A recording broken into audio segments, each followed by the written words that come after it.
Bismillahirrahmanirrahim. Assalamualaikum warahmatullahi wabarakatuh. Perkenalkan, saya Frasyawati, saya dari kelompok 12. Di sini saya tidak sendiri, saya ditemani oleh rekan saya yaitu saudari Yuliana.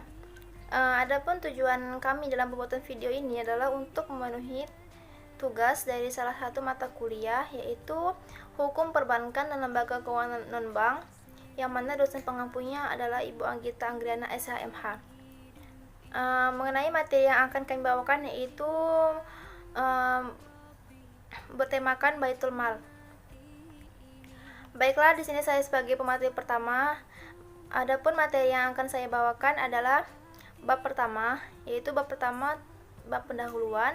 Di situ ada latar belakang, kemudian ada rumusan masalah dan tujuan pembuatan makalah. Kemudian bab 2 yaitu pengertian dari Baitul Mal. Dan baiklah, untuk mempersingkat waktu, saya langsung saja ke latar belakang. Sebelum Islam hadir di tengah-tengah umat manusia, pemerintahan suatu negara dipandang sebagai satu-satunya penguasa kekayaan dan pembendaharaan negara. Dengan demikian, pemerintah bebas mengambil harta kekayaan rakyatnya sebanyak mungkin serta membelanjakannya sesuka hati. Hal ini berarti bahwa tidak ada konsep tentang keuangan publik dan pembendaharaan negara di dunia.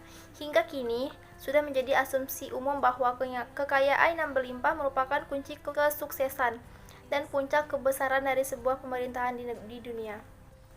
Oleh karenanya, sudah menjadi hal yang lumrah bila pemerintahan di belahan dunia ini dimanapun selalu memberikan perhatian besar terhadap masalah pengumpulan dan administrasi penerimaan negara. Dalam negara Islam, tampak kekuasaan ini dipandang sebagai suatu amanah yang harus dijalankan sesuai dengan perintah Al-Quran. Baitul Mal merupakan suatu lembaga keuangan mikro yang dioperasikan dengan prinsip bagi hasil, menumbuh kembangkan bisnis usaha mikro dan kecil dalam rangka meningkatkan martabat serta membela kepentingan kaum fakir miskin. Secara konseptual, BMT memiliki dua fungsi, yaitu Baitul Tanwil, bait yang berarti rumah, At-Tanwil berarti pengembangan usaha. Jadi BMT ini merupakan balai usaha mandiri terpadu yang isinya berintikan dengan kegiatan mengembangkan usaha-usaha produktif dan investasi. Kelahiran BMT ini sangat menunjang ke sistem perekonomian dalam masyarakat yang berada di daerah sekitarnya.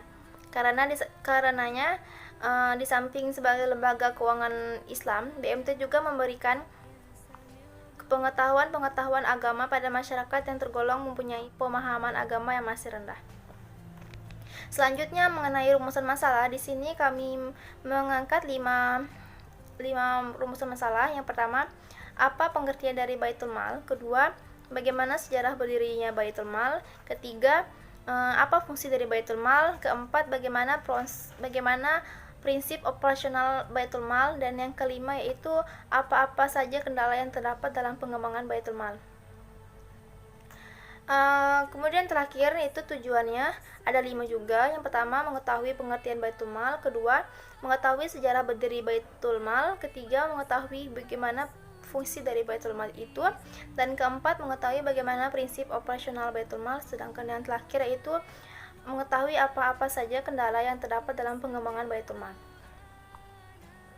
Baiklah, langsung saja saya masuk ke bab 2, yaitu mengenai pengertian Baitul Mal. Dalam pengembangan lembaga keuangan syariah, dikenal 3 institusi keuangan yang menggunakan istilah yang hampir sama, yaitu Baitul Mal, kedua Baitul Tanwil, dan Baitul Mal wa Tanwil atau BMT. Oleh karenanya, pada bagian ini akan diuraikan ketiga istilah tersebut dengan masing-masing fungsinya. Istilah Baitul Mal berasal dari bahasa Arab, yaitu kata bait dan al-mal. Bait merupakan bangunan atau rumah, sedangkan al-mal berarti harta benda atau kekayaan. Jadi Baitul Mal secara harfiah berarti rumah harta benda atau kekayaan. Menurut Ensiklopedia Hukum Islam, Baitul Mal merupakan lembaga keuangan yang bertugas menerima, menyimpan, dan mendistribusikan uang negara sesuai dengan syariat Islam. Sementara menurut Harun Nasution, Baitul Mal bisa diartikan sebagai pembendaharaan umum atau negara. Adapun pengertian lain dikemukakan oleh Amin Aziz, yaitu Baitul Mal adalah balai usaha mandiri terpadu yang dikembangkan dari konsep Baitul wa Tanwil. Dari segi Baitul Mal, BMT ini menerima titipan dari dana zakat, infak, dan sedekah, serta memanfaatkannya untuk kesejahteraan masyarakat kecil, fakir, dan miskin. Pada aspek Baitul Tanwil, BMT mengembangkan usaha-usaha produktif untuk meningkatkan pendapatan pengusaha kecil dan anggota. Seperti yang telah dikemukakan oleh pendapat Amin Aziz, bahwa BMT merupakan dua jenis kegiatan, yaitu Baitul Tanwil dan Baitul Mal. Baitul Tanwil bergiat mengembangkan usaha-usaha produktif dan investasi dalam meningkatkan kualitas kegiatan usaha kecil dan mendorong kegiatan serta menabung dan menunjang ke pembiayaan ekonomi. Sedangkan Baitul Mal merupakan badan usaha yang menerima titipan, zakat, infak, dan sedekah serta menjalankannya sesuai dengan peraturan dan amanahnya. BMT merupakan lembaga keuangan syariah yang beroperasi menggunakan gabungan konsep Baitul Mal dan Baitul Tanwil. Dengan target operasionalnya fokus pada sektor usaha kecil menengah atau UKM. Konsep Baitul Mal berarti BMT berperan sebagai lembaga sosial keagamaan yang mempunyai fungsi untuk menerima dana zakat, sedekah, infak, dan wakaf dan menyalurkannya kepada yang berhak menerima dana tersebut. Sedangkan pada konsep Baitul Tanwil, BMT mempunyai peranan sebagai lembaga bisnis maupun lembaga keuangan yang bertujuan untuk mencari keuntungan, seperti membuka toserba atau toko serba ada atau menawarkan produk simpan pinjam kepada masyarakat.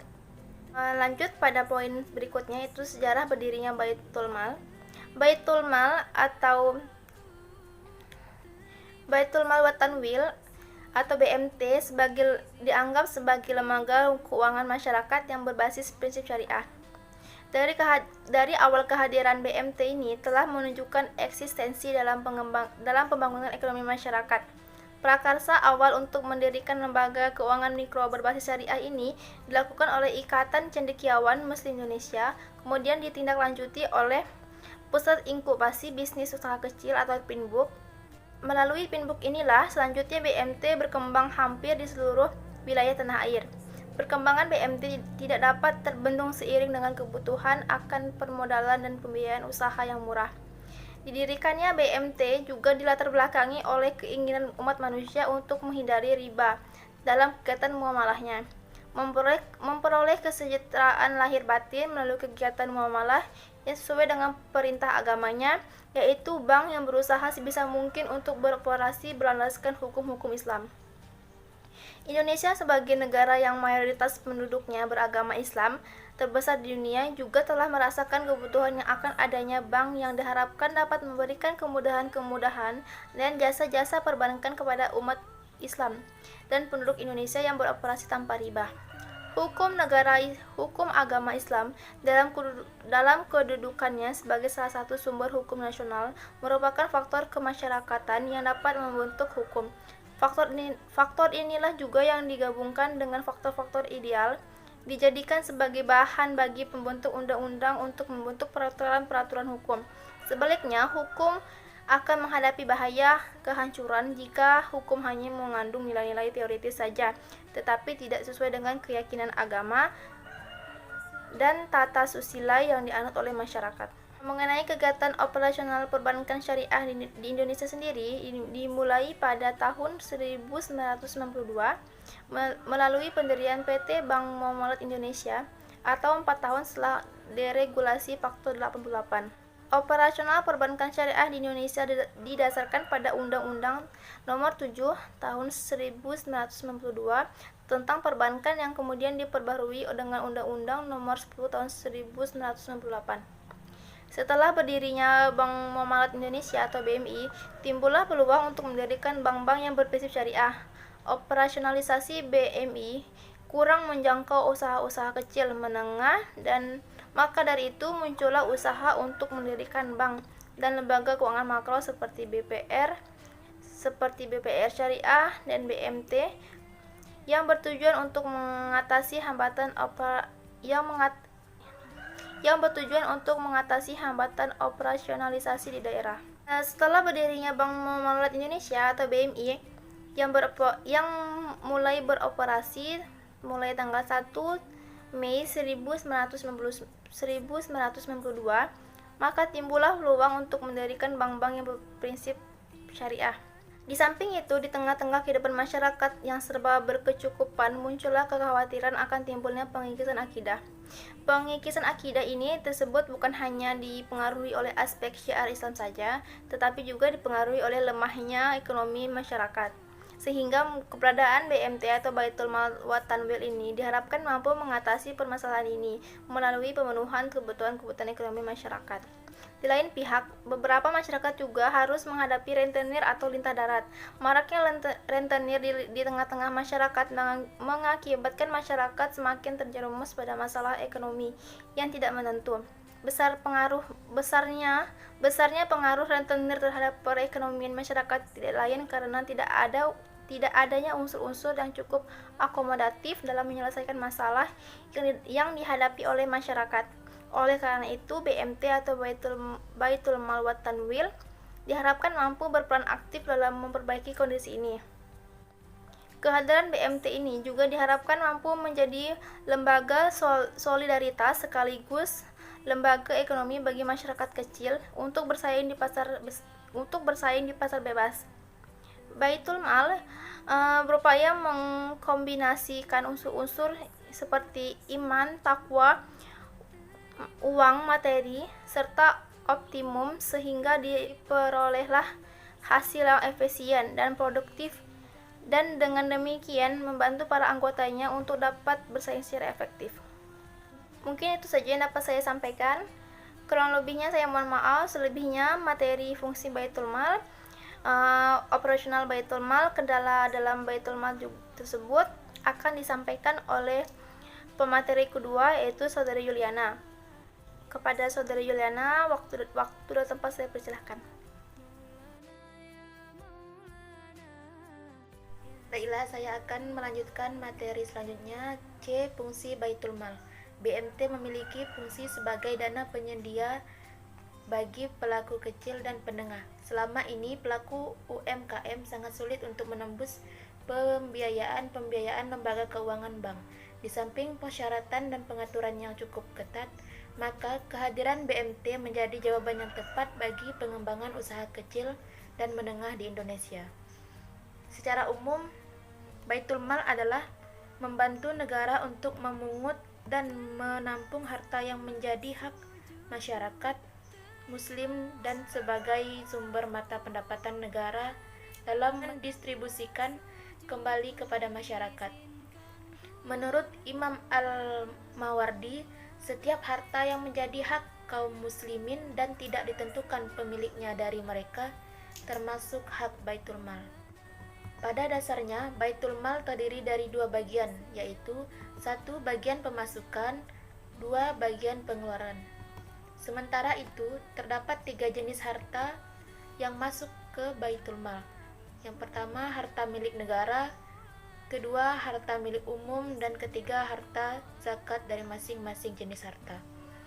Demikian prinsip pengelolaan Baitul Mal adalah menggerakkan dan mendistribusikan kekayaan negara secara adil kepada yang berhak dan menurut ketentuan syariah. Adapun fungsi Baitul Mal diantaranya yaitu 1. Mengoleksi dana dari sumber dayanya, 2. Memelihara hak-hak publik dan negara, 3. Mencacah pegawai negeri dan militer, 4.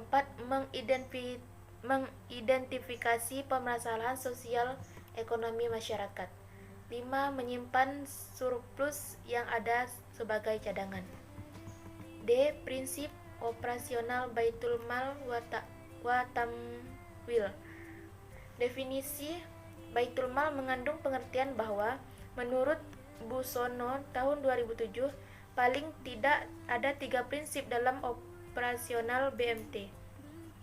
Yang pertama, prinsip keadilan, yakni imbalan atas dasar bagi hasil dan margin keuntungan ditetapkan atas dasar kesepakatan bersama antara bank dan nasabah. Kedua, kesetaraan, yakni nasabah peminjam dana, nasabah penyimpan dana, pengguna dana, dan bank memiliki hak, kewajiban, beban terhadap risiko keuntungan yang berimbang. Ketiga, prinsip ketentraman, bahwa produk BMT mengikuti prinsip dan kaidah muamalah Islam, bebas dari riba dan menerapkan zakat harta. Dalam menjalankan usahanya, BMT tidak jauh dari BPR syariah, yaitu menggunakan 3 prinsip. 1. Prinsip bagi hasil. Ada beberapa akad yang digunakan dalam prinsip ini. A. Akad mudharabah, B. Akad musyarakah, C. Akad muzaroah, D. Akad musaqah. 2. Prinsip jual beli. Prinsip ini merupakan suatu tata cara jual beli yang dalam pelaksanaannya BMT mengangkat nasabah sebagai agen yang diberi kuasa melakukan pembelian barang atas nama BMT dan kemudian bertindak sebagai penjual dengan menjual barang yang telah dibelinya ditambah markup. Keuntungan BMT nantinya akan dibagikan kepada penyedia dana. Akad-akad yang digunakan dalam prinsip jual beli: A. Bai al-murabahah, B. Bai as-salam, C. Bai al-istina.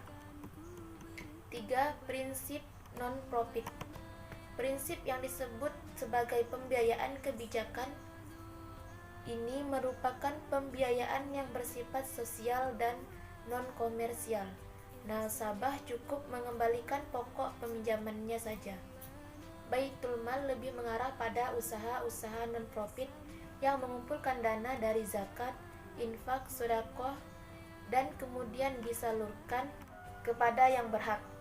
Sedangkan Baitul Tanwil sebagai usaha pengumpulan dan penyaluran dana komersial untuk menciptakan nilai tambah baru dan mendorong pertumbuhan ekonomi. Kendala pengembangan Baitul Mal. Ada banyak kendala dalam menjalankan Baitul Mal. Salah satunya kurangnya dukungan dari pihak-pihak yang sebetulnya mampu memberikan bantuan kepada pihak otoritas ekonomi sosial dan pemerintah daerah. Masalah yang paling krusial di sini juga pengawasan yang memang terasa masih sangat lemah, khususnya terhadap koperasi simpan pinjam dan pembiayaan syariah. Tidak jauh berbeda dengan akademisi, para praktisi juga setuju bahwa rendahnya kualitas sumber daya manusia yang dimiliki oleh BMT menjadi faktor yang menghambat pertumbuhan dan perkembangan sebuah lembaga BMT.